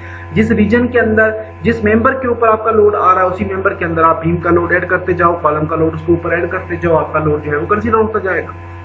However, in calculation of design of earthquake load, these will be considered in the seismic weight। अगर हम seismic weight के अंदर जब बात करेंगे तो हमारे पास ये तमाम चीजें जो है वो कंसीडर होती हैं। So from slab, अब हमारे पास स्लैब के अंदर से या स्लैब के ऊपर से जो लोड ट्रांसफर हो रहा था, स्ट्रिप हमारे पास क्या थी, 2.5 मीटर की स्ट्रिप थी। ये 2.5 मीटर की स्ट्रिप है। जो लोड स्लैब ट्रांसफर कर रहा था टेरेस लेवल के अंदर, स्लैब कितना लोड ट्रांसफर कर रहा है ओवरऑल 5.5 प्लस 1.5। डेड लोड हमारे पास 5.5 है और लाइव लोड 1.5 है। तो यहाँ पे हमने उस चीज को फ्रॉम स्लैब 2.5 मीटर की स्ट्रिप है और लोड कितना ट्रांसफर हो रहा है 5.5 प्लस 1.5 का। 5.5 डेड लोड है प्लस 1.5 लाइव लोड है। अगर आप 2.5 को 5.5 से मल्टीप्लाई करोगे आपके पास वैल्यू आ जाएगी 13.8 प्लस ये हमारे पास 2.5 into 1.5 we got 3.8 kilo newton per metre. तो ये हमारे पास जस्ट हमने लोड्स को मल्टीप्लाई किया है 2.5 जो हमारे पास डिस्टेंस था स्ट्रिप का, उसको हमने मल्टीप्लाई किया overall kilo newton per metre square के हिसाब से जो इंटेंसिटी आ रही थी वो पर मीटर के अंदर इंटेंसिटी आ गई। अब हम इसके अंदर जो है स्लैब का अपना सेल्फ वेट ऐड करते हैं। स्लैब का सेल्फ वेट हमारे पास कितना था, 2.5 kilo newton per metre square slab का सेल्फ वेट है। हमने यहाँ पे स्लैब का सेल्फ वेट ऐड कर दिया 2.5 kilo newton per metre square kilo newton per metre. Self weight जब ऐड हुआ तो टोटल इंटेंसिटी हमारे पास क्या जनरेट हुई, self weight 13.8 plus 2.5 we got 16.3 plus 3.8 kilo newton per metre. तो ये हमारे पास टोटल जो स्लैब का जो वेट है उस एक 2.5 मीटर स्ट्रिप के अंदर जो स्लैब का वेट, इसका स्ट्रिप का पर मीटर के हिसाब से जो इंटेंसिटी जनरेट हुई वो इंटेंसिटी हमारे पास कितनी आ रही है, 16.3 dead load plus 3.8 kilo newton per metre live load. अब ये आ रहा है टोटल स्ट्रिप का वेट। अब स्ट्रिप को समझने की कोशिश करो दोबारा। ये हमारी स्ट्रिप थी, इस स्ट्रिप के अंदर टोटल वेट हमारे पास कितना आया 16.3 प्लस जो हमारे पास इंटेंसिटी कितनी थी 16.3 प्लस 3.8 इस स्ट्रिप का लोड आ गया। अब इस स्ट्रिप का लोड जो है हमने इस स्ट्रिप को कंप्लीट डिस्ट्रीब्यूट करना है इनटू द मेन बीम। वो किस तरह से हम डिस्ट्रीब्यूट करते हैं, अब रिएक्शन किस तरह से हमारे अप्लाई हो रहे हैं, जब हम 2.5 मीटर स्ट्रिप की बात कर रहे थे तो हमारे पास 2.5 मीटर की जो स्ट्रिप का लोड आ गया तो हम उसको मेन बीम के अंदर डिस्ट्रीब्यूट कर रहे हैं। अब मेन बीम के ऊपर हमारा फार्मूला क्या चलता है कि हम जब भी कोई लोड अप्लाई हो रहा होता है उसको WL/2 से हम उसकी इंटेंसिटीज कैलकुलेट करते हैं। WL/2 क्योंकि यूनिफॉर्मली यूडियल लोड अप्लाई हो रहा है तो WL/2 हमारा कॉन्सेप्ट आ जाता है। अब WL/2 हमारा जो ओवरऑल इंटेंसिटी थी 2.5 मीटर पोर्शन के लिए वो हमारे पास 16.3 + 3.8 आ गई। हमने WL/2 कंडीशन अप्लाई की, L/2 या 1/2 हमारे पास 0.5 आ गया। टोटल लेंथ हमारे पास कितनी है पैनल की 7.5 metre, 7.5 into 16.3 + 3.8, 16.3 is dead load plus 3.8 is the live load। Total intensity हमारे पास रिएक्शन क्या डेवलप हुए, रिएक्शन हमारे पास आ गया 61.1 + 14.3 किलोमीटर कि जो हमारी स्ट्रिप है 2.5 मीटर की वो स्ट्रिप बेसिकली कितना लोड क्रिएट कर रही है, कितना लोड जनरेट कर रही है जो कि आपका मेन बीम के ऊपर अप्लाई होगा, वो आपका स्लैब का लोड स्ट्रिप के अंदर शामिल होके ये स्ट्रिप बेसिकली स्लैब का लोड उठाएगा और वो पॉइंट लोड के अंदर डिस्ट्रीब्यूट कर देगा मेन बीम के ऊपर। जैसे मैंने बताया कि स्लैब का वेट है, अगर आपके स्ट्रिप बीम्स नहीं लगे हुए तो स्लैब का वेट यूडीएल ट्रांसफर हो जाएगा मेन बीम्स के अंदर डायरेक्टली। उसमें हम डिसाइड करते हैं कि अगर मेन बीम आपके जिस डायरेक्शन के अंदर जा रहे हैं स्लैब को आप वहां से हाफ डिस्ट्रीब्यूट कर लेते हो, हाफ चला जाता है main beam with the wall, half चला जाता है सेंट्रोइडल या सेंटर वाले बीम के ऊपर। इसी तरह से हम यहाँ पे कंसीडर कर रहे हैं। लेकिन जब आपके स्ट्रिप बीम्स आ जाते हैं तो स्लैब का वेट चला जाता है स्ट्रिप बीम्स के ऊपर, स्ट्रिप बीम स्लैब के लोड को उठाने के बाद उसको पॉइंट लोड के जरिए ट्रांसफर कर देते हैं ऑन द मेन बीम्स। अब रिएक्शन हमारे पास क्या जनरेट हुए 61.1 + 14.3 किलोन्यूटन के। अब ये हमारा टोटल लोड जो है वो स्ट्रिप के जरिए से ट्रांसफर होना है। अब हम टेरेस लेवल के ऊपर बात कर रहे हैं मेन बीम्स की। अब हम टेरेस लेवल के ऊपर आते हैं, दोबारा ड्राइंग के अंदर देखते हैं। ये हमारे पास ओवरऑल ड्राइंग थी। अब टेरेस लेवल के ऊपर हमारे पास क्या है, एक पोर्शन हमने जो पोर्शन चूज किया है वो B1, B2, B3। ये आपका सिमिलर पोर्शन है B10, B11 एंड B12 के। सिमिलर किस तरह से कि B1 आपका वही लेंथ है 7.5 मीटर और दोनों की B1 और B10 सेम है। स्ट्रिप्स इस डायरेक्शन के अंदर जा रही हैं, दोनों स्ट्रिप्स यहाँ पे भी इस डायरेक्शन के अंदर जा रही हैं। B2 और B11 सेम है क्योंकि स्ट्रिप आपकी इस डायरेक्शन के अंदर आ रही है, इस डायरेक्शन के अंदर यहाँ पे भी स्ट्रिप्स हैं। इसकी भी लेंथ 7.5 मीटर है, इसकी भी लेंथ 7.5 मीटर है। स्ट्रिप्स के दरमियान डिस्टेंस कितना है 2.5 मीटर का, यहाँ पे भी 2.5 मीटर का है। Exactly B3 7.5 metre, 7.5 metre. यहाँ पे स्ट्रिप्स इस डायरेक्शन के अंदर जा रही हैं, यहाँ पे भी स्ट्रिप इस डायरेक्शन के अंदर जा रही हैं। तो ये कंप्लीट जो फ्रेम है B1, B2, B3 and B10, B11 and B12 are same basically. तो हमने यहाँ पे कैलकुलेट किया कि टेरेस लेवल के ऊपर हम main beams B1, B2, B3 and B10, B11 and B12 को कंसीडर कर रहे हैं। अब इसके अंदर हमने कंपोनेंट बीम्स एंड बीम्स दो कॉलम यहाँ पे बना लिए दोबारा। अब बीम्स हमने किस तरह से बनाए कि फर्स्ट ऑफ ऑल उन बीम्स को सेपरेट करो जिन बीम्स के अंदर स्ट्रिप्स एक डायरेक्शन के अंदर जा रही हैं। अब हम आते हैं दोबारा डायग्राम के ऊपर, ड्राइंग के ऊपर। B1 के अंदर स्ट्रिप्स हमारी किधर जा रही हैं, स्ट्रेट डायरेक्शन के अंदर पैरेलल टू B1। जो मेन आपका B1 है उसके पैरेलल आपके स्ट्रिप्स मूव कर रहे हैं, यहाँ पे B3 के भी पैरेलल मूव कर रहे हैं। यानी इस फ्रेम में से हमारा B1 और B3 जो है ये आपके फ्रेम के पैरेलल मूव कर रहे हैं या स्ट्रिप्स के पैरेलल मूव कर रहे हैं। इसी तरह से B11 and B10 and B12 भी आपके पैरेलल मूव कर रहे हैं सेकेंडरी या फ्लोर बीम्स के। तो हमने यहाँ पे एक पोर्शन के अंदर B1, B3 and B10 and B12 बाहर निकाल दिए, B1, B3, B10, B12। अब आपके पास आते हैं दो B2 और B12 या 11 को हमने क्यों स्किप किया, क्योंकि B2 के ऊपर जो आपके मेन बीम है उसके परपेंडिकुलर आपके दोनों स्ट्रिप्स मूव कर रहे हैं। यहाँ पे B11 के अंदर भी परपेंडिकुलर मूव कर रहे हैं। तो B2 एंड B11 बेसिकली जो है वो हमने सेकंड कॉलम के अंदर फिट कर दिया यहाँ पे B2 एंड B11। क्यों सेपरेट किया इसको हम डिस्कस करते हैं अभी, ताकि जो है वो आपको सारा कॉन्सेप्ट क्लियर हो जाएगा। अब टोटल स्लैब से हमारा लोड कितना ट्रांसफर हो रहा था, स्लैब से लोड हमारा जो ट्रांसफर हो रहा था वो 5.5 + 1.5 का ट्रांसफर हो रहा था, जो कि हम ऑलरेडी कैलकुलेट कर रहा है पीछे स्लाइड्स के ऊपर। स्लैब के अंदर से 5.5 टेरेस लेवल के ऊपर 5.5 + 1.5 का ट्रांसफर हो रहा था, तो हो चुका ट्रांसफर। अब हम आते हैं कि इसको हम लाई किस तरह से कराएंगे। फार्मूला क्या है, WL/2। अगेन वही फार्मूला है, सिंपल इक्वेशन है, WL/2। W हमारे पास क्या था 5.5 प्लस 1.5, 1/2 0.5 आ गया। L हमारे पास कितना है, L हमारे पास वही सेम सिंपल स्ट्रिप है। क्योंकि जब हम बात करते हैं यहाँ पे हमने दो सेक्शंस के अंदर क्यों डिस्ट्रीब्यूट किया, कि हमने दो कॉलम्स क्यों बनाए, हमने B1 और B3, B10 एंड B12 को एक तरफ, B2 और B11 को एक तरफ क्यों रखा। अब यहाँ पे आप इस चीज से कॉन्सेप्ट लो कि ये जो स्ट्रिप है हमारा, ये स्ट्रिप आपका लोड ट्रांसफर कर रहा है इस मेन बीम के ऊपर। बाकी जो यहाँ से हाफ जो लोड है स्लैब का, और यहाँ से हाफ आपका चला जाएगा इस फ्लोर बीम के अंदर। ये हाफ जो बच गया, यहाँ से जो हाफ है वो चला जाएगा इस फ्लोर बीम के अंदर। अगेन यहाँ से जो थोड़ा हाफ बच गया वो आ जाएगा B4 के ऊपर। लेकिन यहाँ पे हमारे पास B1 के जो केस है उसके अंदर मेन स्लैब का जो लोड है वो थोड़ा सा स्लैब का लोड आ जाएगा बीम 1 के ऊपर। इसी तरह से बीम 3 के अंदर भी, इसी तरह से बीम 10 के अंदर भी, इसी तरह से बीम 12 के अंदर भी। लेकिन B2 के अंदर क्या है कि B2 के अंदर परपेंडिकुलर डायरेक्शन में आपके फ्लोर बीम्स आ रहे हैं, तो स्लैब का जो लोड था वो तो चला गया इन फ्लोर बीम्स के अंदर, और फ्लोर बीम आपके डायरेक्टली लाई कर रहे हैं बीम 2 के ऊपर। तो ये सिंपल पॉइंट लोड अप्लाई कर रहे हैं आपके बीम के अंदर, जो कि हमने अभी अभी थोड़ी देर पहले स्लाइड के ऊपर कैलकुलेट किया था कि हमारे पास जो टोटल स्लैब का जो लोड है अगर आता है फ्लोर बीम्स की मदद से, तो आपके 61.1 प्लस 14.3 की इंटेंसिटी अप्लाई करेगा। लेकिन अगर आप यूडीएल अप्लाई करते हो तो यूडीएल की इंटेंसिटी हम अभी निकालने के लगे हैं। अब बीम 1 और बीम 3, बीम 10 और 12 आपको समझ में आ गया होगा क्योंकि हमने इनकी स्ट्रिप की डायरेक्शन के हिसाब से डिस्ट्रीब्यूट किया है।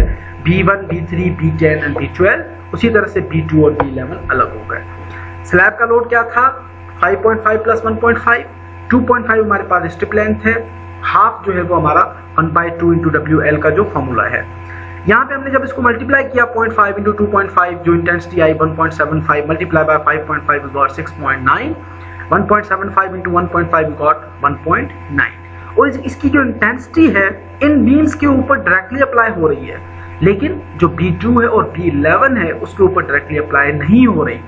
क्यों नहीं हो रही? कि ये इंटेंसिटी बेसिकली आपकी चली गई पिछली स्लाइड के ऊपर जो हमने डिस्कस किया कि ये इंटेंसिटी बेसिकली आपकी जो है वो कहाँ शिफ्ट हो गई, ये इंटेंसिटी आपकी चली गई फ्लोर बीम्स के अंदर, और वो फ्लोर बीम जो है वो पॉइंट लोड के फॉर्म में लेके आएंगे हमारे मेन बीम के ऊपर। इसी तरह से जब हम पैरापेट की बात करते हैं, अब पैरापेट किस तरह से, आप देखो हम जब स्लैब को लोड डिस्ट्रीब्यूट कर रहे थे तो स्लैब का लोड यहाँ से इस बीम के ऊपर आ गया, यहाँ से इस वाले जो बीम स्लैब है वो चला गया इन फ्लोर बीम्स के अंदर, यहाँ से फ्लोर जो बीम था स्लैब का लोड था वो आ गया बीम 3 के ऊपर, स्लैब का लोड B10 के ऊपर, यहाँ पे स्लैब का लोड चला गया स्ट्रिप बीम्स के अंदर, यहाँ से फ्लोर स्लैब का लोड जो है वो चला गया B12 के अंदर। लेकिन पैरापेट जो वॉल है वो तो डायरेक्टली पूरे स्ट्रक्चर के ऊपर चारों तरफ से वॉल घूमती हुई आ रही है। तो पैरापेट वॉल हम फ्लोर टेरेस लेवल के ऊपर बात कर रहे थे, तो पैरापेट का जो लोड है वो आपका दोनों कंडीशंस के अंदर अप्लाई हो जाता है कि पैरापेट तमाम बीम्स के अंदर B1, B2, B3 and B2 and B11 के अंदर आपका डिस्ट्रीब्यूट हो गया। पैरापेट हमारा डेड लोड कितना था 4.9, लाइव लोड 0 है, अगेन B2 और B11 के अंदर 4.9 प्लस 0। तो जब हमने टोटल इंटेंसिटी निकाली तो B1, B3 and B10 and B12 के ऊपर जो इंटेंसिटीज आ रही हैं वो हमारी 6.9 plus 4.9 11.8 dead load plus 1.9 plus 0, ये हमारे पास लाइव लोड इंटेंसिटी आ गई किलोन्यूटन पर मीटर के अंदर। ये चला गया पर मीटर के अंदर, ये यूडीएल लोड है beam 1, B3 and B10 and B12 के लिए, और B2 एंड B11 के लिए जो यूडीएल लोड आ गया वो 4.9, क्योंकि यहाँ पे 0 था तो 4.9 हमारा डेड लोड प्लस 0 हमारा live load kilometre per metre का। अब जो आपके ये बीम है इनके अंदर ये वाला जो स्लैब का लोड था वो तो डायरेक्टली एक्ट नहीं कर रहा था, इस वजह से हमने जो बीम का लास्ट स्लाइड के ऊपर जो लोड निकाला था, जो पॉइंट लोड निकाले थे 61.1 प्लस 14.3 के, वो 2 पॉइंट लोड आप अप्लाई करोगे जहां पे आपके स्ट्रिप्स आ रही हैं। So 2 point loads on 1/3 span points for a beam B2 and B11 of 61.1 as a dead load plus 14.3 as a live load kilonewton from the secondary beams के slab का load secondary beams के अंदर आ गया और secondary beams ने point load के form में act करा दिया हमारे स्ट्रक्चर के ऊपर। किस तरह से एक्ट कराता है ये आपको नजर आ जाएगा यहाँ पे कि जिस डायरेक्शन के अंदर हमारे स्ट्रिप्स एक्ट कर रहे हैं। अगर आप देखो यहाँ पे ड्राइंग के अंदर तो यहाँ पे आप देखो B2 के अंदर यहाँ पे डायरेक्शन के अंदर स्ट्रिप्स जा रही हैं, तो यहाँ पे आपका जो स्लैब B2 के ऊपर जो लोड था वो यहाँ पे जहाँ पे ये स्ट्रिप आ गई उस स्ट्रिप के ऊपर आपके 2 पॉइंट लोड आ गए 61.3 प्लस 14 पॉइंट जो समथिंग इंटेंसिटी आ रही थी वो हमने अप्लाई कर दिए।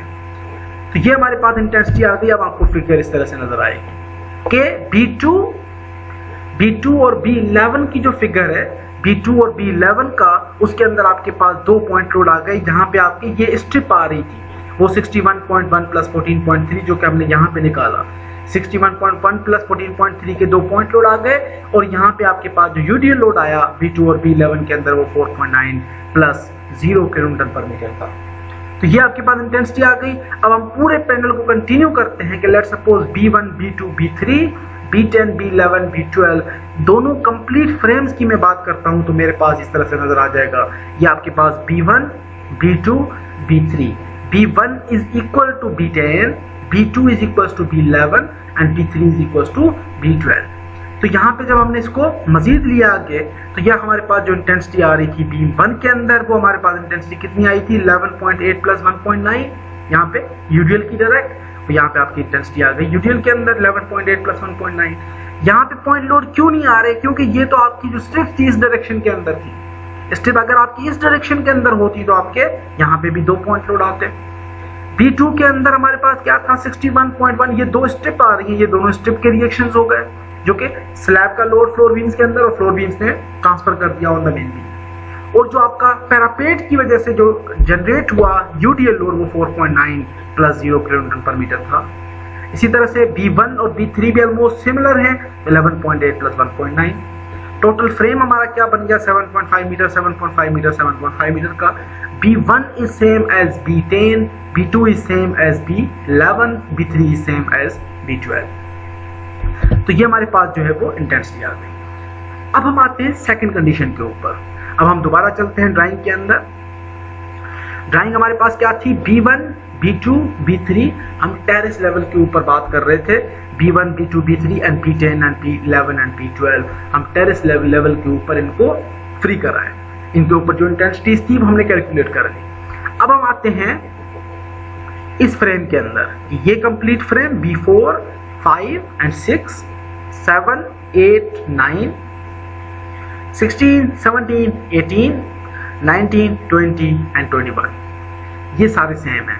किस तरह से सेम है B4 यहाँ पे B4 और B7 ये दोनों आपके ऑलमोस्ट सिमिलर हैं। 7.5 मीटर लेंथ है और स्ट्रिप जो है वो दोनों इस डायरेक्शन के अंदर आ रही हैं। B5 आपका जो है वो B5 किस तरह सेम है इसके B8 के, यहाँ पे आपकी स्ट्रिप इस डायरेक्शन के अंदर आ रही है। अगर आप यहाँ से देखते हो तो स्ट्रिप आपके पैरेलल जा रही हैं। लेकिन अगर आप फ्रेम कंप्लीट की बात करोगे तो B4, B5, B6, B7, B8, B9, B16, 17, 18, 19, 20 and 21 are same. आप दोनों डायरेक्शन से घुमा के चेक कर लो, तमाम स्ट्रिप्स की डायरेक्शन के हिसाब से चेक कर लो, तमाम जो सेक्शंस हैं वो आपके सिमिलर हैं।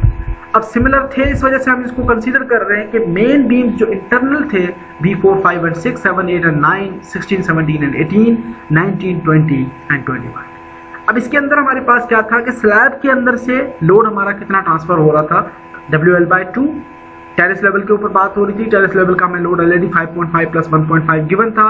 2.5 की स्ट्रिप की बात हो रही है क्योंकि इन तमाम बीम्स के अंदर जो है आपकी स्ट्रिप्स आ रही हैं दोनों डायरेक्शन से।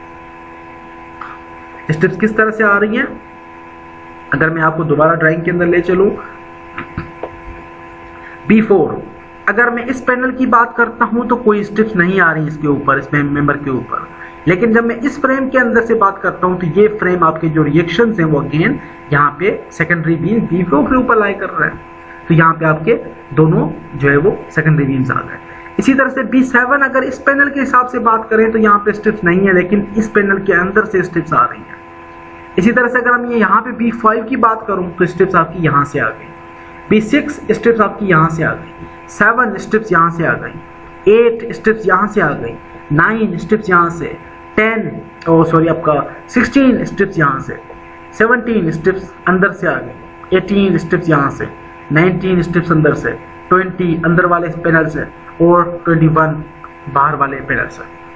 तो तमाम जो इंटरनल मेंबर्स हैं, तमाम जो इंटरनल बीम्स हैं, B1, B4, 5 and 6, 7, 8 and 9, 10, 16, 17 and 18, 19, 20, 21, जो 4 कंप्लीट फ्रेम हैं, उन चारों कंप्लीट फ्रेम के ऊपर जो है वो आपके क्या आ रहे हैं, आपके सेकेंडरी बीम्स आ रहे हैं। अब हमने लोड को कंसीडर किया अगेन 0.5 WL/2 फॉर्मूला, W हमारे पास जो है 5.5 प्लस 1.5, 2.5 हमारे पास जो स्ट्रिप की लेंथ 2.5 मीटर और 5.5 जो है वो हमारे पास हाफ ऑफ द विड्थ आ गया, जो WL/2 सो ये हाफ ऑफ द फॉर्मूले का। जब हमने इसकी इंटेंसिटी निकाली तो इंटेंसिटी हमारे पास आ गई 6.9 प्लस 1.9 किलोन्यूटन पर मीटर। अब इन तमाम फ्रेम्स के अंदर क्योंकि स्ट्रिप लाई कर रहे थे तो हमारे पास जो स्ट्रिप जहां पे लाई करेगा वो हम ऑलरेडी पॉइंट लोड कैलकुलेट कर आए थे 61.1 प्लस 14.3 किलोन्यूटन सेकेंडरी बीम्स की वजह से। अब तमाम बीम्स के अंदर आपका जो लोड है वो पॉइंट लोड अप्लाई होगा 2/3 लोकेशन के ऊपर, जो 1/3 लोकेशन के ऊपर सॉरी, और साथ में यूडीएल जो एक्ट कर रहा है वो आपका स्लैब की वजह से वो यूडीएल आपका 6.9 है। अब पैरापेट यहाँ पे क्यों ऐड नहीं है, क्योंकि इंटरनल वॉल्स हैं, इंटरनल वॉल्स के अंदर पैरापेट छत के ऊपर नहीं होता, छत के ऊपर बाउंड्री वॉल को हम पैरापेट वॉल कहते हैं, इस वजह से यहाँ पे पैरापेट का कोई रद्दोबदल नहीं है। इस वजह से हमारे पास जो इंटेंसिटी है वो 6.9 प्लस 1.9 आ गई। अब यहाँ पे आप कंप्लीट इस तरह से देख सकते हो कि B4, 5, 6, B4 के जो स्ट्रिप्स हैं इस वाले पैनल के वो इस डायरेक्शन में जा रहे हैं, लेकिन यहाँ पे जो स्ट्रिप्स आ रही है वो इस डायरेक्शन के अंदर आ रही है एग्जैक्टली। इसी तरह से B7 के अंदर इस वाली स्ट्रिप्स अप्लाई हो रही हैं इस डायरेक्शन के अंदर, B5 के यहाँ से स्ट्रिप्स आ गए, B8 के यहाँ से स्ट्रिप्स आ गए, B6 के यहाँ से स्ट्रिप्स आ गए, B9 के यहाँ से स्ट्रिप्स इस वाले रीजन के अंदर से आ गए एग्जैक्टली। 16 के ऊपर स्ट्रिप्स आपके यहाँ से आ गए, 17 के अंदर से, 18, उसके बाद 19, 20 एंड 21। तो ये आपके तमाम स्ट्रिप्स आ गए। अगर मैं अपने चूजन मेंबर्स को चूज करता हूँ B4 तो आपके स्ट्रिप्स यहाँ से आ गए। अगेन वही चीज़ है दोबारा, यहाँ पे हमने बीम 1, B2 बाहर वाले जो आउटर मेंबर्स थे वो निकाल दिए, जो हमने चूज मेंबर किए हैं B4, 5 और 6, 7, 8 और 9, 16, 17, 18, 19, 20 एंड 21। तो जिस डायरेक्शन के अंदर स्ट्रिप जा रहा था उसी डायरेक्शन के अंदर हम बात कर रहे हैं। तो जितने भी इंटरनल नो के नो पैनल्स हैं उनकी वजह से इंटरनल मेंबर्स जो है उनके ऊपर आपके पॉइंट लोड सप्लाई हो रही है। अब आपको यहाँ से मजीद क्लियर हो जाएगा कि B4, B7, B16 and B19 ये हमारे चारों member same, B5, B8, B17 and B20 ये हमारा सेम मेंबर्स, B6, 9, 18 एंड 21 ये सेम मेंबर्स। लोडिंग फ्रेम के अंदर हमने चेक किया कि हर मेंबर के ऊपर आपके 2 पॉइंट लोड अप्लाई हो रहे हैं, क्योंकि हर मेंबर के अंदर 2 स्ट्रिप्स अप्लाई हो रही हैं। जो इंटरनल मेंबर्स थे ये आपको चारों फ्रेम जो नजर आ रहे हैं, इस वजह से हमने हर मेंबर के अंदर 2 पॉइंट लोड अप्लाई कर दिए और साथ में आपके पास यूडीएल इंटेंसिटी आ गई जो कि स्लैब की लोड की वजह से अप्लाई हो रही है। ये आपकी यूडीएल इंटेंसिटी जो हमने यहाँ पे कैलकुलेट की 6.9 प्लस 1.9। तो ये तमाम आपके पास फ्रेम की अंदर लोडिंग डिस्ट्रीब्यूशन हो गई। Loading frames BBCC is equals to 22 is equals to 33 कि हमने जो फ्रेम थे हमारे उनको हमने नाम किस तरह से दिए कि ये हमारा फॉर एग्जांपल जो इंडिविजुअल फ्रेम है, एक ये हमारे पास फ्रेम था, ये हमने इसको नाम दिया B सेक्शन के ऊपर था, ये BB frame, CC frame, 22 frame and 33 frame. तो ये चारों फ्रेम जो है वो इक्वल हैं। Frame AA and frame DD आपस में इक्वल थे, फ्रेम 11 एंड फ्रेम 44 आपस में इक्वल हैं, उसको हम बाद में चेक करते हैं। तो ये हमारे पास जो फ्रेम थे BB फ्रेम, CC फ्रेम और जो आपका 22 फ्रेम एंड 33 फ्रेम जो है वो ये सारे आपके सिमिलर फ्रेम थे। इस वजह से आपके पास जो लोडिंग की डिस्ट्रीब्यूशन है वो आपकी डिस्ट्रीब्यूशन जो है वो इस तरह से लोड डिस्ट्रीब्यूट हो गए। सो मजीद अगर मैं चेक करता हूँ, now we are going to select the remaining section. जो रिमेनिंग हमारे पास वो फ्रेम बच गया है, एक 1 फ्रेम बच गया है और दूसरा 4 फ्रेम जो बच गया है ड्राइंग के अंदर। अगर आप चेक करो B13, 14 एंड 15, 22, 23 एंड 24। अब इनको डिस्कस करते हैं। ये एग्जैक्टली जो आपके पहला सेक्शन था B1, B2, B3, B10 and B11 and B12, इसी तरह से है B13, 14 and 15, 22, 23, 24 from slab again. अब यहाँ पे हमारे पास जो है वो डिफरेंस क्या है फर्स्ट सेक्शन से, वो डिफरेंस आप दोबारा मैं ड्राइंग में ले सकता हूँ। हमने जो बीम 1, बीम 2, हमने बीम 1, बीम 2, बीम 3, बीम 10, 11, 12 को इक्वल किया। उस वक्त हमने बीम 13, 14 और 15 इनको आपस में इक्वल क्यों नहीं किया?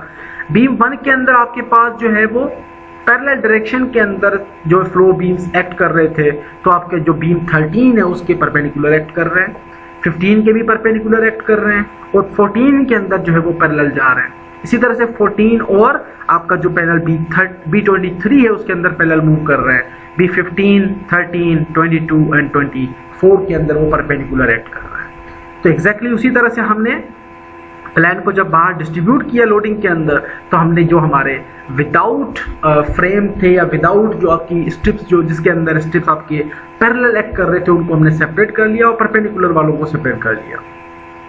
अब यहाँ पे परपेंडिकुलर वाला है B13, 15, 22 एंड 24 और जो पैरेलल वाले हैं 14 एंड 23 के, जिनके ऊपर जो आपकी स्ट्रिप का लोड एक्ट करता है, जिनके ऊपर स्ट्रिप का लोड एक्ट कर रहा है in the case of point load, वहां पे आप स्लैब का लोड कंसीडर ही नहीं करते, क्योंकि स्लैब का लोड तो आपका डायरेक्टली शिफ्ट हो चुका है। हम ऑलरेडी डिस्कस कर रहे हैं, पीछे से सारा जो अभी तक डिस्कस किया वो इसी तरह से करते हुए आ रहे थे। इसी तरह से हमने जब स्लैब का लोड था वो इनके अंदर आपके स्ट्रिप्स लाई कर रहे हैं, तो यहाँ पे हम स्ट्रिप का लोड अप्लाई करेंगे। ये 0, 0 रखा और स्लैब का जो लोड था वो चला गया आपका 14 एंड 23 के अंदर। वहां पे आपके पास इंटेंसिटी 6.9 प्लस 1.9 आ गई। इसी तरह से ये आपके आउटर मेंबर्स हैं, again B13, 14 and 15, 22, 23, 24 outer members हैं, तो यहाँ पे पैरापेट वाल भी आ गई 4.9। इन बोथ केसेस हमने 4.9 ऐड कर दिया। टोटल इंटेंसिटी हमारे पास 13, 15, 22 एंड 23 के ऊपर बच गई 4.9 प्लस 0 और 14 एंड 23 के ऊपर आ गई 11.8 प्लस 1.9।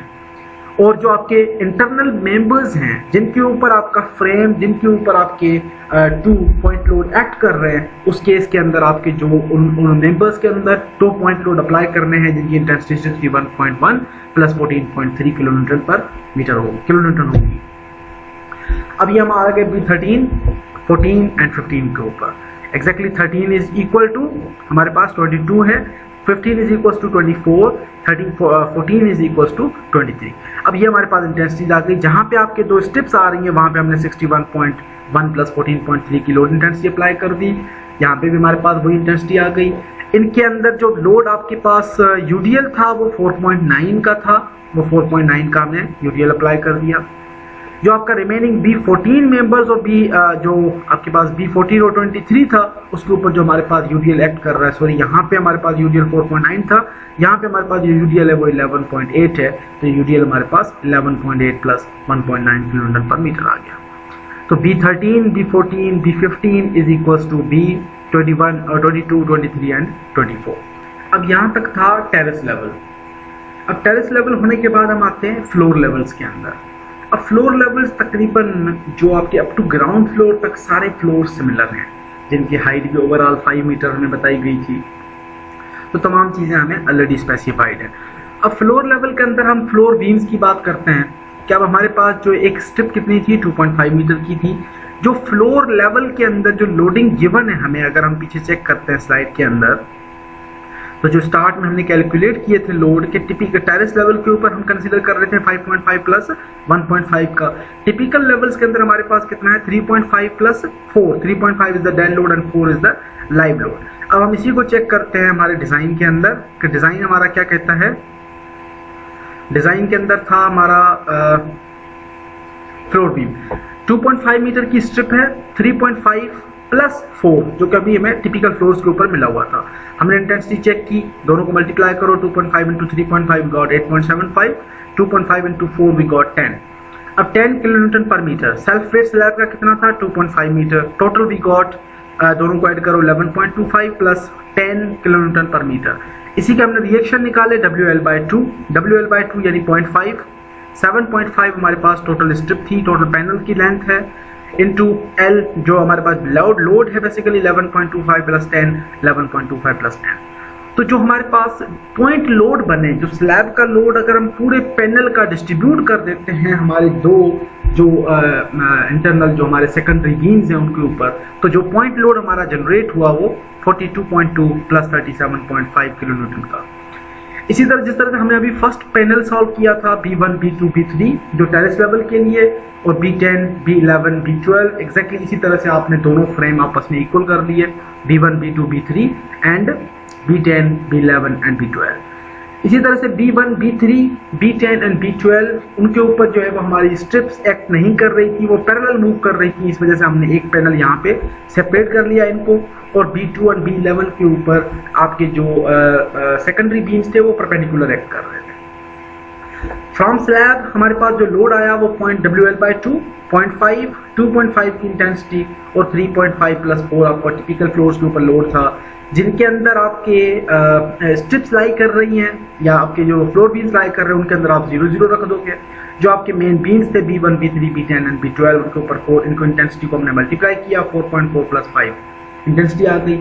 अब यहाँ पे हमारे पास आ जाती है वॉल, क्योंकि आपके जो टेरेस के अंदर, टेरेस फ्लोर या टॉप लेवल के अंदर आपकी पैरापेट वॉल आ रही थी जिसकी 1 मीटर हाइट थी। अब हम जब अंदर टिपिकल फ्लोर्स के अंदर आते हैं तो हमारे पास वॉल कंप्लीट चारों तरफ से बंद है पूरा, या पूरा कंप्लीट पैनल बंद है। उसका जो ओवरऑल जो हमारे पास डेड वेट बन रहा था किलो न्यूटन पर मीटर के अंदर वो हमारे पास 21.6 था, जो कि ऑलरेडी हम unit weight of the slab या वॉल की हम निकाल आए हैं पीछे। 21.6 प्लस 0 लाइव लोड था। एग्जैक्टली इसी तरह से वॉल आपका B2 और B11 के ऊपर भी आ रहा है 21.6 प्लस 0। टोटल इंटेंसिटी हमारे पास B1, B3, B10 एंड 12 के लिए बन गई 26.0 plus 5 kilo newton per metre, और B2 एंड 11 के ऊपर बन गई 21.6 plus 0 kilo newton per metre. So 2 point loads on 1/3 span points B2 and B11 के ऊपर इस लोडिंग के बजाय जो 2 पॉइंट लोड एक्ट कर रहे हैं वो 42.2 प्लस 37.5 किलो न्यूटन के लोड एक्ट कर रहे हैं। एग्जैक्टली इसी तरह से हमने ये फ्लोर डायग्राम बनाई। जो फ्लोर लेवल के अंदर जो आपके स्लैब का जो load with the help of strips जो एक्ट कर रहा है वो 42.2 प्लस 37.5 इंटेंसिटी आ गई, और जो लोड आपका इसके अंदर जो यूडीएल डेवलप हुआ वो आपका 21.6 इंटेंसिटी डेवलप हुई। तो ये हमारे पास with the help of 2.5 metre strip जो हमने तीनों स्ट्रिप्स डिस्ट्रीब्यूट किए थे। So that's all for today. अब ये हमारे पास स्टेप जो है वो यहाँ से फ्लोर लेवल को हम दोबारा अगले लेक्चर के अंदर भी कंटिन्यू करेंगे। आपको यहाँ तक जो है वो आई होप कि तमाम चीज़ें समझ में आ गई होंगी। हम टेरेस को हमने कम्प्लीटली जो है वो एनालाइज कर लिया है। अब हम टिपिकल फ्लोर्स की बात कर रहे थे, तो आपको जो लास्ट एग्जांपल मैंने दिया था स्लैब का वही कंटिन्यू करना है असाइनमेंट के अंदर। असाइनमेंट के अंदर वही डिज़ाइन है आपका, जस्ट वहाँ पे जो चेंजिंग है वो लाइव लोड के अंदर टिपिकल फ्लोर्स के ऊपर आपका जो लोड है वो 4 plus R is your roll number. इसी डिज़ाइन को कंटिन्यू करते हुए आए। जितना आज हमने सॉल्व किया है उतना ही सेकंड असाइनमेंट के अंदर सबमिट कराया, लेकिन असाइनमेंट नंबर 10 और 11 दोनों जो है वो कंबाइन होनी चाहिए 11 के अंदर। इसी तरह से जब आप 12 असाइनमेंट जमा कराएंगे तो 10, 11 एंड 12 तीनों कंबाइन होंगी, और जब आप 13 असाइनमेंट जमा कराएंगे तो 10, 11, 12 एंड 13 जो है वो कंबाइन होंगी। तो that's all for today. Thank you very much.